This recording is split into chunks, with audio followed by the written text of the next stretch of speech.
Here are 5 different DIYs you can do with your toddler at home to help them developmentally. We got Gumball Pom Poms, fish bubble paint, hot air balloon name practice, a lizard tail match game, and kite line practice. Feel free to use the bar below to skip to any DIY, but we're gonna get started with the Gumball Pom Poms. What I really like about this one is it helps develop their fine motor skills, and it's also a lot of fun. Either draw or print out this gumball machine template I have available with the link in my bio and tape it onto an empty box. Next, begin poking holes on the circle all over, spacing them about 1/4 inch apart. I'm using an X-Acto knife to start the hole and using a toothpick to make it bigger and kind of rotating the toothpick around to make it a little bit bigger. Now grab some toothpicks and cut them in half.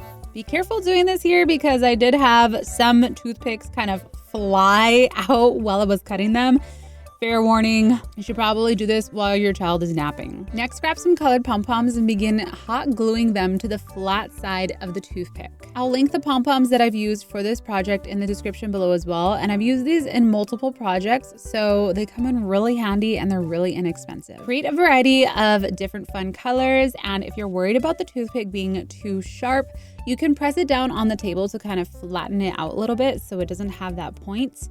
This is one of those projects that I wouldn't recommend doing without supervision just because the mom in me gets nervous around pointy objects. So just keep that in mind. If you want to take an extra precaution, you can add a small dollop of the glue onto the pointy side of the toothpick. Now double check all of the holes are big enough to fit the toothpick so you can place each one inside, and also count to make sure that you have enough gumdrops to fill up the entire gumball machine. Now show your little one how to fill up the gumball machine by placing the picks inside of the holes and let them fill out the rest. This one's a really fun activity because there is no right or wrong way to do it. They can stop whenever they please and it'll still look really fun since it has a bunch of colors.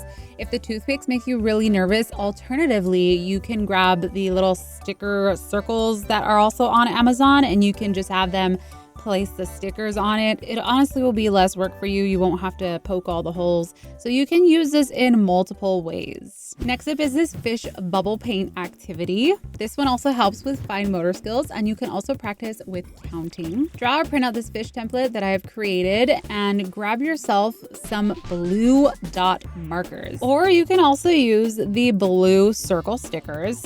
Either way, I like alternating between the dot markers and the stickers because I feel like it helps them use different muscles, you know, to stick a sticker down and then to actually stamp on a little dot marker. But I love the really chunky dot markers just because it's easy for him to grip. And this one's really simple. Just show your little one how to give the fishies little bubbles. You can also number these and have them count as they're placing on the stickers or dotting the little bubbles. And that's it for this one. A simple one, but a good one. Next up is this hot air balloon name practice. You don't have to practice names. You can also do anything really that goes up to 10 letters.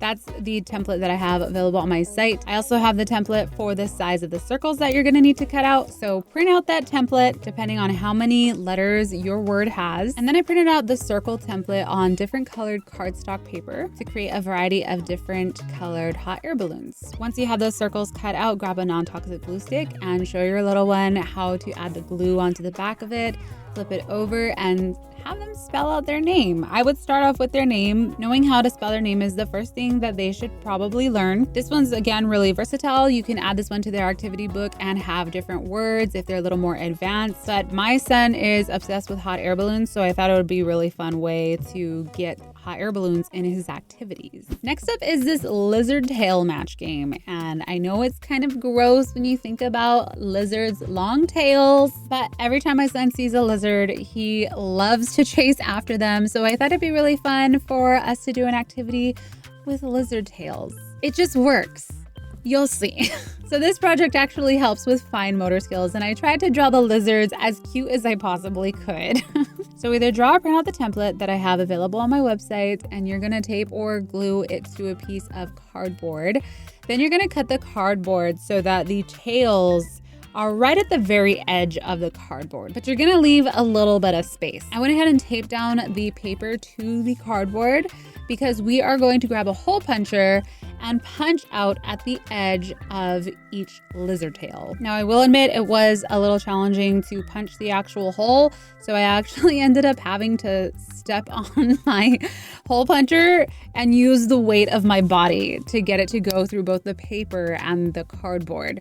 I didn't have a handheld one. I only had the 3/8 one, but we did it. You can do it. I tested it. Next up, grab some twine or string, and you're going to place this through every single lizard tail hole. And you're gonna leave maybe about 1.5 feet of string.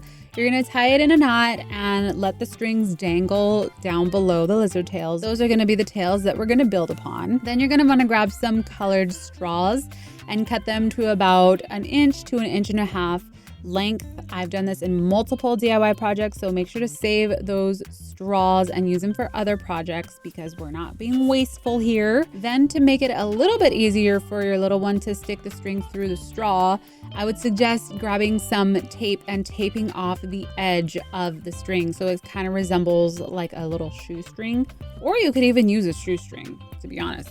That would be even better. I did find that after some use, the tape did start to unravel off the twine, so I most definitely will be switching to shoestrings. That was just a realization right now as I'm recording this. It doesn't matter what color the shoestring or twine is because they're gonna be threading on the straw into the string, creating a really long lizard tail. If you all have an idea for something that I can do that is not kind of gross and gives me a little bit of an ick, please leave a comment down below. But either way, my son enjoyed doing this one, and threading is really good practice for them at this age. And last but not least, we're ending off with a really simple one called kite line practice.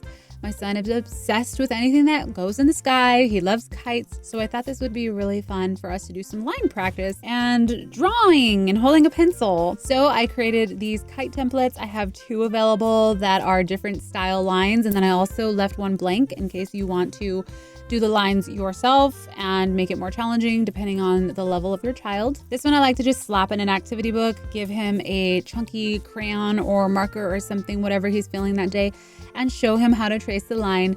He is still working on this. He mainly just scribbles, but I am seeing some improvement with his line drawing and concentration. So keep at it. I hope these were really helpful and easy for you. And just remember, it's all about having fun, spending time with your child, and creating that bond. So thank you all so much for watching. I hope you enjoyed. Check out more DIYs right here, and I will see you in the next one. Bye-bye.